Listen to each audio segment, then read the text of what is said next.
Lamdam Asigi Kha Maikei Da Khorirol gi Lam Da Masak Naiba Lup ama Oiriba Manipuri Sahitya Parishad THOUBAL District MASHA na SAPHONG LAKPA CHAHI 15 SURAKPAGA EROINANA CHAHI ama CHUPNA CHTHAGADABA LUPA PHUDONGBA THOURAM HOUDOK CHING LEMLABA THOURAM ama NGASI KHRE SANGLEL WANGJING da PANGTHOK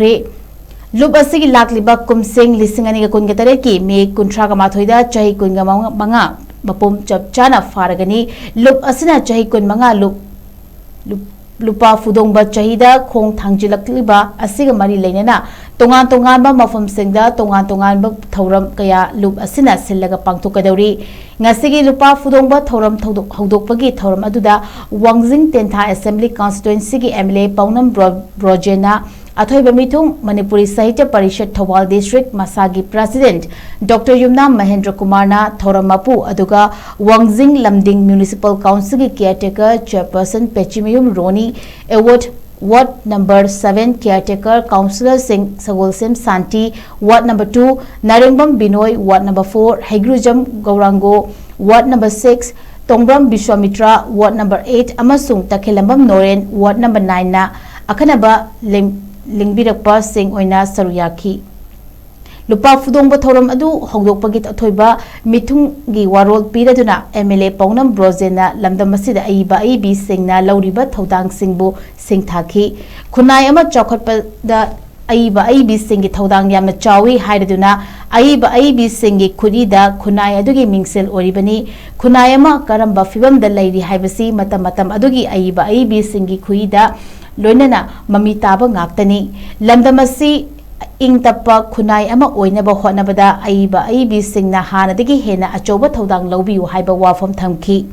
panba yabadi chahi ama chupna chathagadawriba lupa fudongba thauramgi ngasi ahanba thauramda lairik fongba saireng saidenaba amasung wangjingdagi laikhidraba saknairaba aiba Sahitya Academy Awardee Samanduram Nandakishogi Punsi Wari Nainaba Namapumoiba Thoram Singoiki Tabaktagi Potharaba lecture Singoibeta Natana Masak Naiba Aiba Amamam Oiriba Aiba Saikum Chauba Masung Ningthau Nauriana Laikidraba Aiba Samanduram Nandakishorbu Ningsingduna Marichumna Wangangki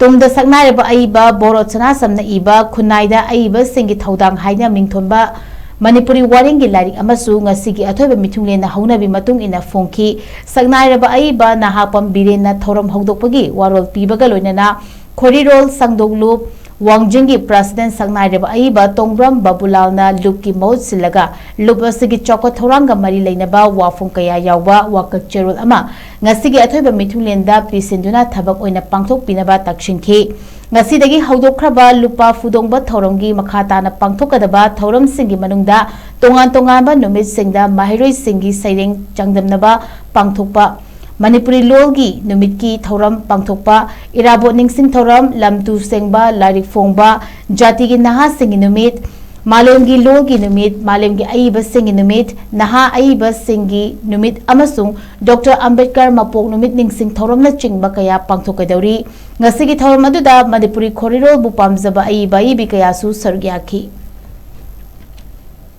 Yamada koi sukhar mating pangga program si mungkin batam si kra cinba haita aduna program si su yawning ba maram di masida phangakpan knowledge na isang ai su ta sawning thona yana haira bobari da su ai na dumning sang jaba aduna masigo bagi ai bisin sila khanli ba khan ko si rajniti da yamna darkar अगर राजनीति की लंबी इस लाभ का सही तरह नहीं हिला कांदा आई ना खंगई और राजनीति है बा लंबी सी विजडम ना नॉलेज ना लॉजिक ना चलाए हुए हैं मैं आपने खनरम बा राजनीति दुरा अमरी पब्लिक वाली है कि पार्टी और है खनरम बा राजनीति दुगा